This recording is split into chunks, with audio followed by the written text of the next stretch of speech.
Hello, I'm Brendan Riley, one of the designers of Titania Ascending, here on behalf of XYZ Game Labs and Rattlebox Games.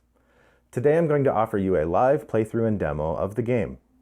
In order to play, you're going to need a pencil and a game map.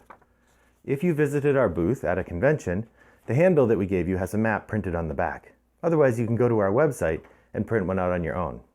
Queen Titania of the Fae has long watched as mankind has mistreated nature's splendor.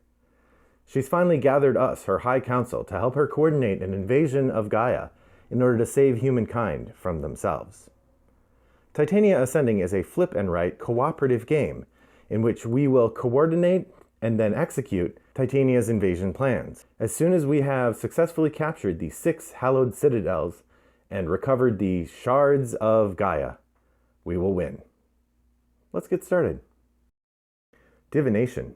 In the first half of the game, you and I will work together to fill up our maps with Fae units and dragons, indicated by icons and numbers. The first half of the game ends when we have successfully chosen our 6 hallowed units that are going to invade the sacred citadels. In order for us to play together, we are going to be choosing from these visions and drawing them on our maps. Now, unfortunately, the connection between my location and yours seems to be one way, so I will have to choose on your behalf. But you'll still be filling in your map and playing along with me. The vision cards represent the influence of the stars as they help us to plan our invasion. Each one depicts a constellation showing icons of different Fae factions, numbers of groups of dragons, and then we have the Titania crest and the dragon head. The Titania crest indicates that we should substitute the icon indicated there. You can see the lit up arrow points to it. And the dragon head indicates that we should use the number indicated there. Whenever we add a new vision, we're going to draw a card and flip it over and pull a sacred rune from the bag. To play the game, we're going to take turns choosing visions.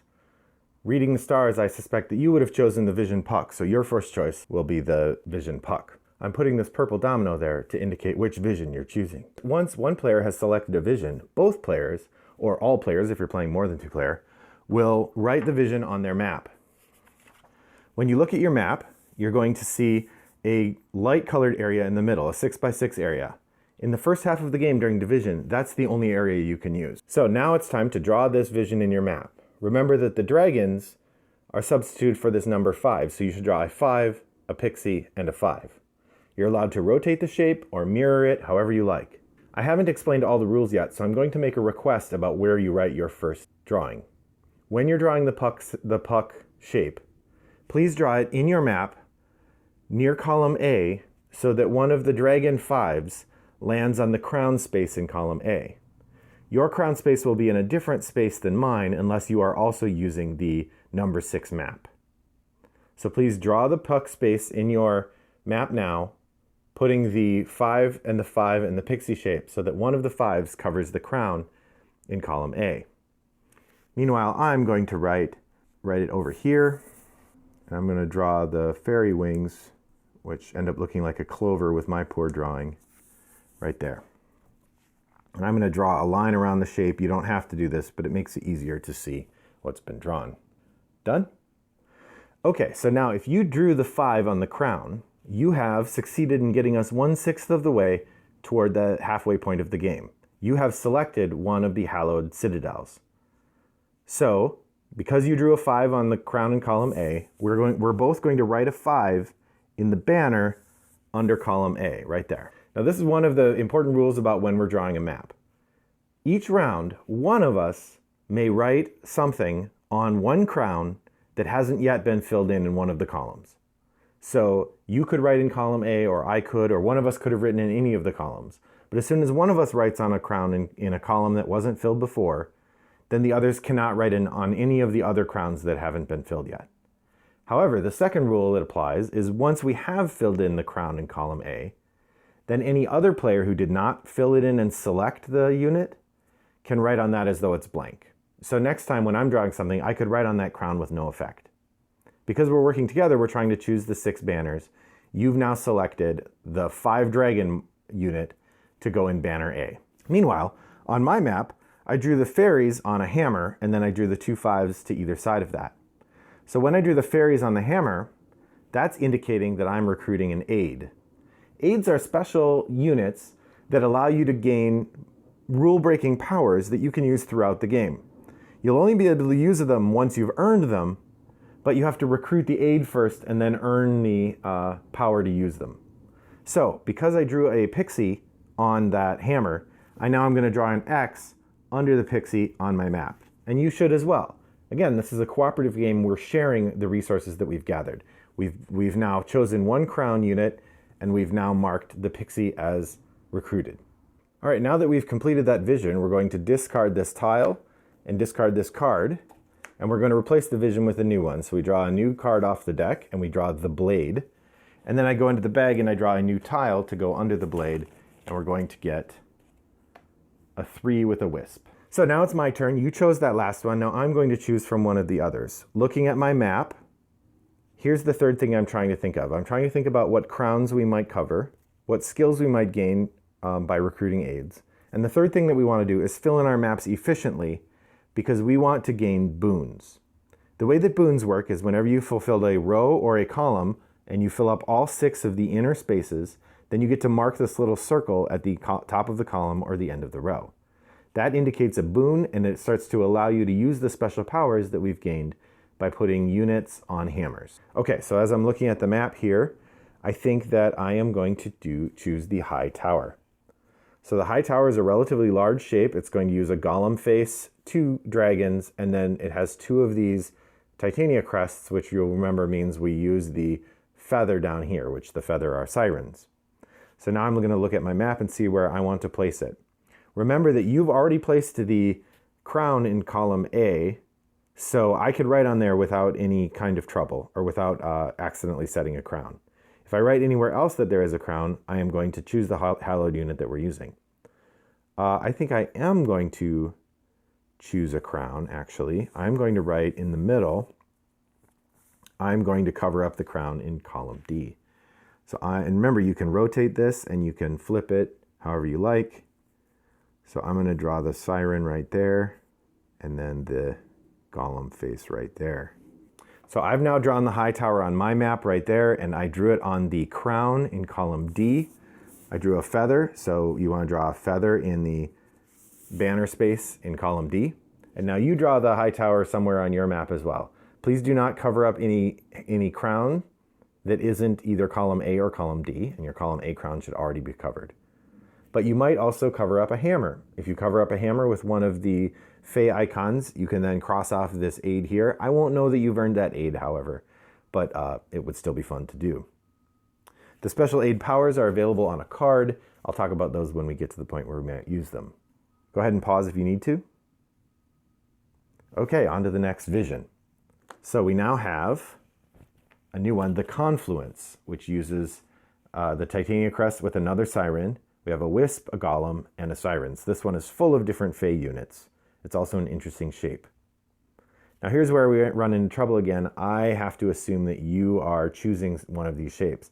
And they are all kind of wonky, but I'm going to say, let's say that you chose the Confluence.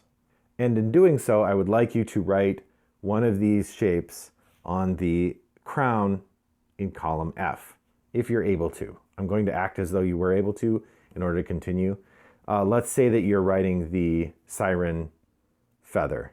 Oh no, I did this. Let's say you're writing the golem face. Try to write the golem face on the crown in column F, and I'm going to assume that you did. And so I'm going to draw the golem face there as a thing we've recruited. And then I have to draw the confluence somewhere on my sheet as well, which is tricky. I've not left a good space for the confluence to be, particularly if I can't fill in a crown, which I can't because you filled in one this turn. I hope that you're drawing while I am. You don't need to watch me draw.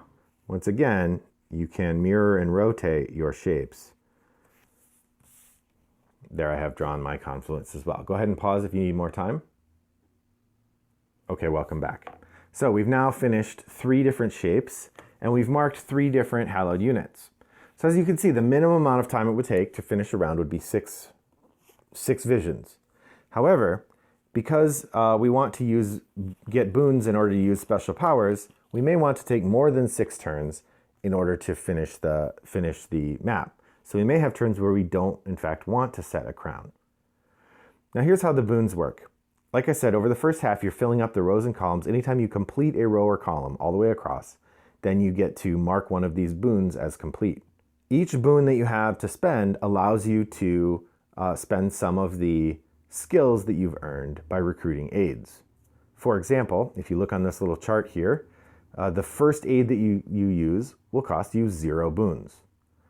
The second aid you use costs 1. The third time you use an aid, it costs 2, etc. Using an aid does not exhaust it. We've already got the pixie aid. We could use that as many times as we like, or any other aids that we get, as long as we can pay the boons. And remember that boons are shared. So if I have boons and you need them, you could say, can you please use 2 boons, and vice versa.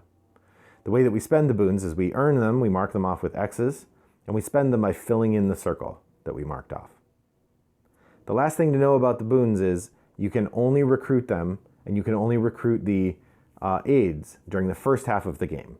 While we're only using the central part of the board, we're not using the outer border. That's the only time that you can earn boons and recruit aids. Once the first half is over, you can't earn boons or recruit aids anymore. All right, let's get on to the third one. I believe it is your choice. Nope, you started. It's my choice. Oh, how exciting. I'm looking at the 3 visions, trying to figure out which one is going to fit best on my board. All right, I am going to complete the dragon, and I'm going to do the dragon in a way that I am covering up the crown in column B. So if you would like to, in the crown in column B, I'm covering up with a wisp, which is the spirally shape. So then down in column B, we draw the spirally shape. And then you can write whatever you want on the crown in column B, because I have now covered it. Filling that in, we're going to get the Yarthkin's pickaxe there. And then we have the pixie wings again, and the Rakshasa claw marks. So that's the shape I've drawn. Okay, we've done 4 now. We're on to our 5th vision. So now it's your turn to try and to choose a shape. Which one do you think you would choose? Oh, you're choosing the blade, huh? Okay. So you've chosen the blade. Again, this dragon symbol substitutes in for this number 3, so it's going to be 3, 5, 6, and a 3 down here. Now, as I look at my map, I discover there aren't a lot of places I can write that shape well. I see one spot that I could write it that would work okay. If you are covering the banner in column C, perchance. You are? Oh, that's fantastic. What did you write there? A 6. Okay. So I'm writing a 6 in the column C banner, because I see that's what you covered. Great. And then I will then write a 6 and a 6 and a 5 and a 3. In that shape, again, you can mirror and rotate. There's the shape I drew. And you'll notice that I now have 1 complete column filled. So I'm going to mark an X right there. Have you got any boons yet? Oh, you have? That's fantastic. If not, that's okay too. There are some games where you get a lot of them. I'd say a good amount is 4, 5, or 6. Sometimes I'll get 7, not always. Sometimes I get more. Often I get less because I'm not very good at this game, surprisingly.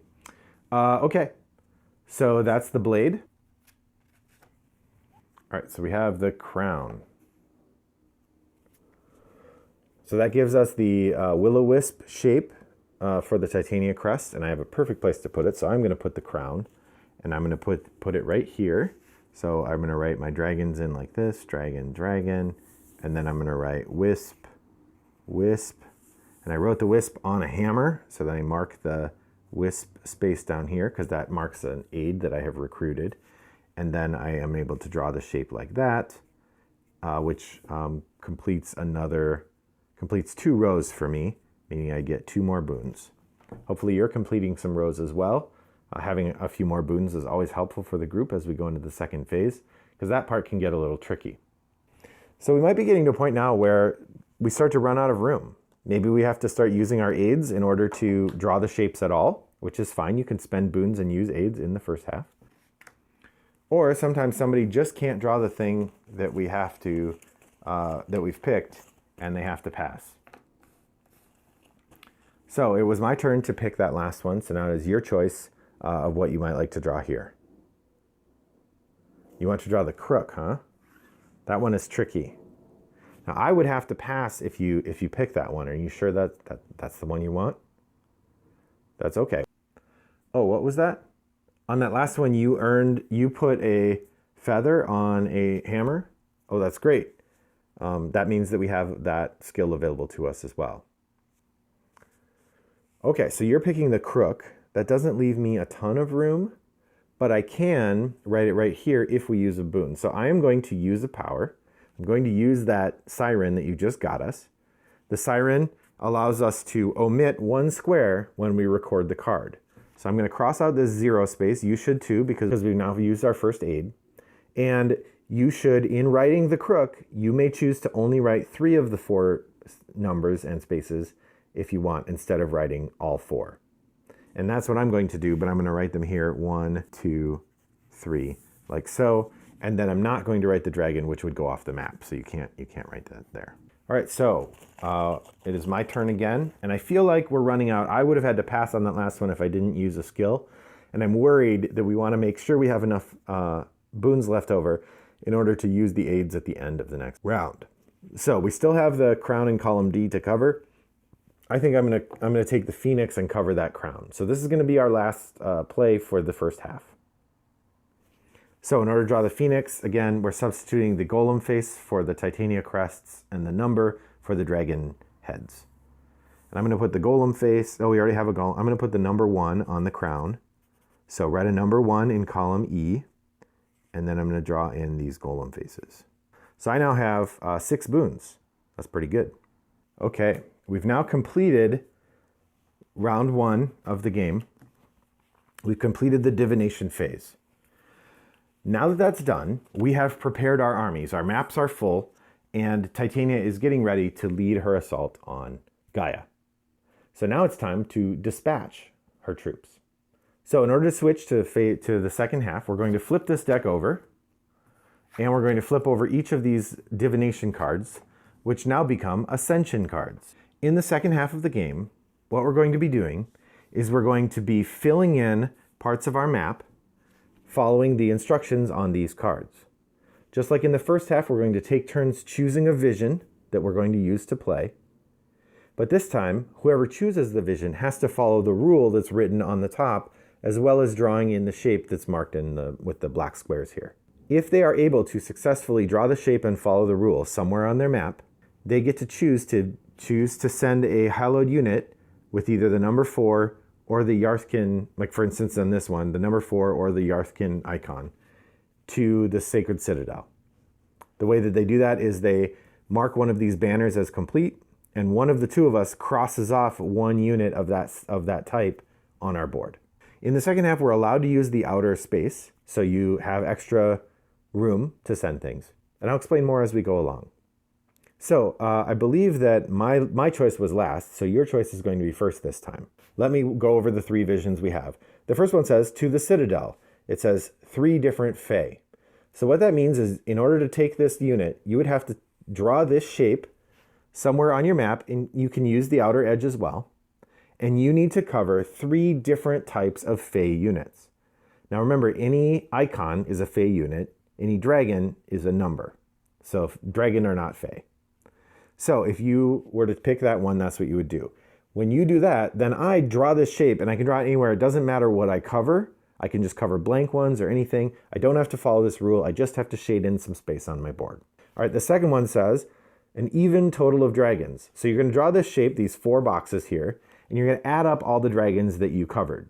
You have to cover at least some, and the total number of dragons that you covered, it has to be even. That's what that one means. This one says no Fae. So you have to draw this shape and not cover any of the Fae icons. So which one do you think you would want to do? Total number of dragons even? That sounds pretty good. Now we don't have that icon to deliver. So maybe, what about this one? Could you do 3 different Fae? You could. Okay, excellent. So if we're choosing this one, find a spot on your board where you can shade in this shape, these 5 boxes, and cover 3 different Fae units. Those are different icons. Meanwhile, I get to shade in just any general spot on the board. And I'm going to do that right here. Remember, you can use the outer space, the outer borders now. So I've shaded in that space.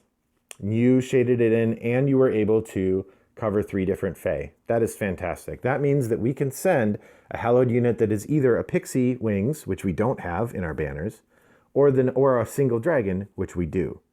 So since we can send a single dragon, that means one of us needs to actually send it by shading it on our board.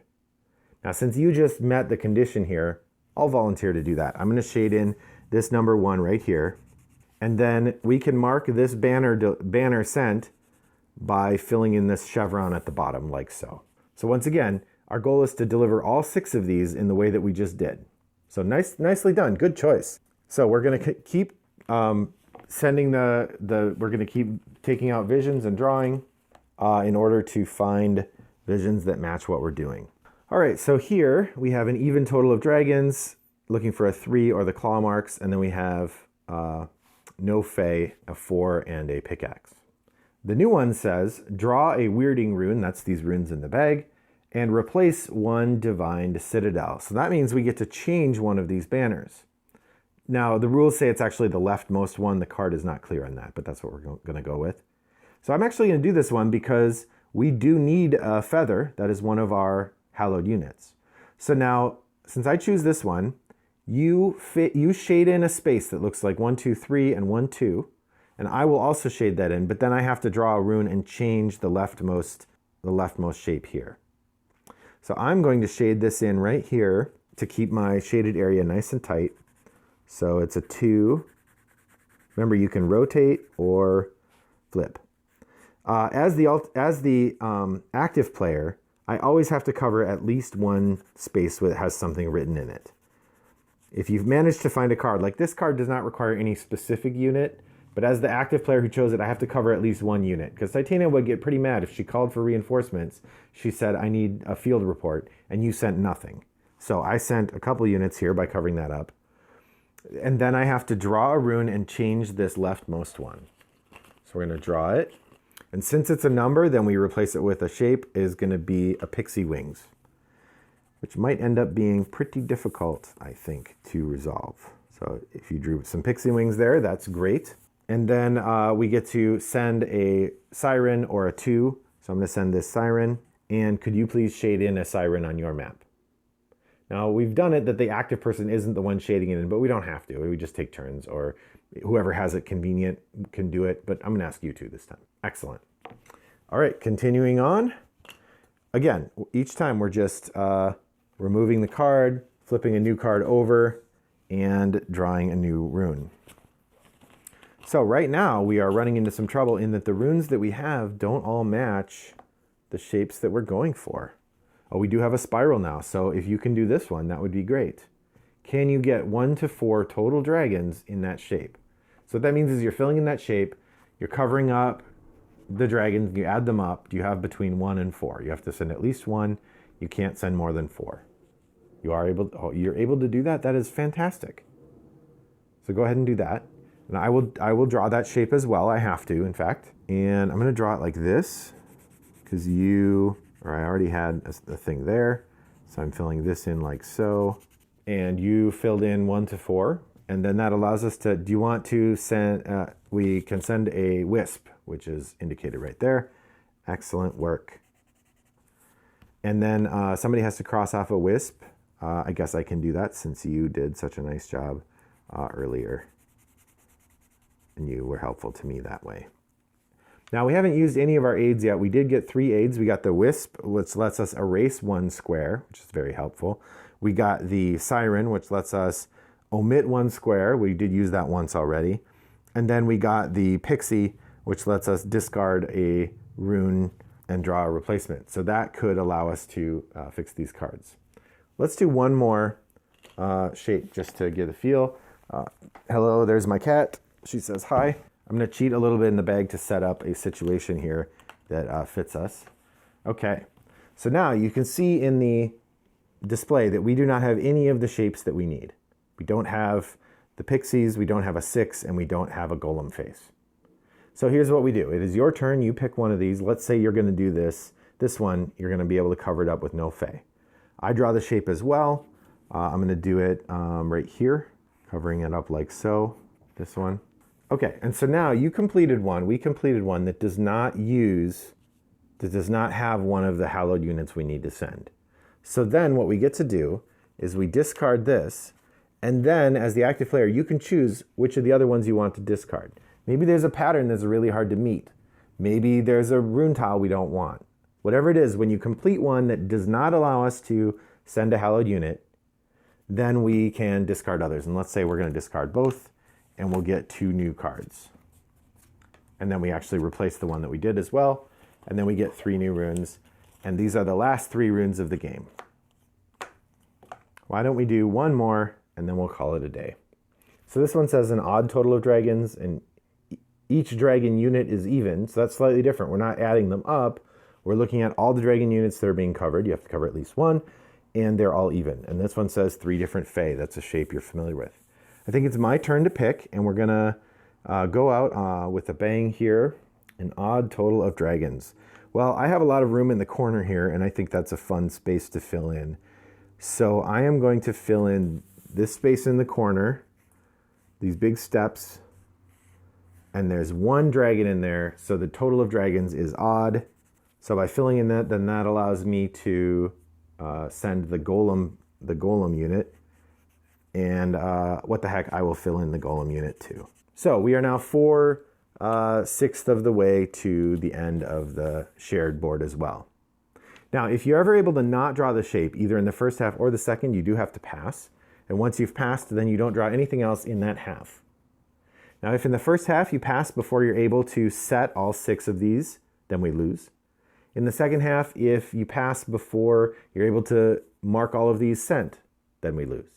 What we were playing is the base game. It's the simplest version.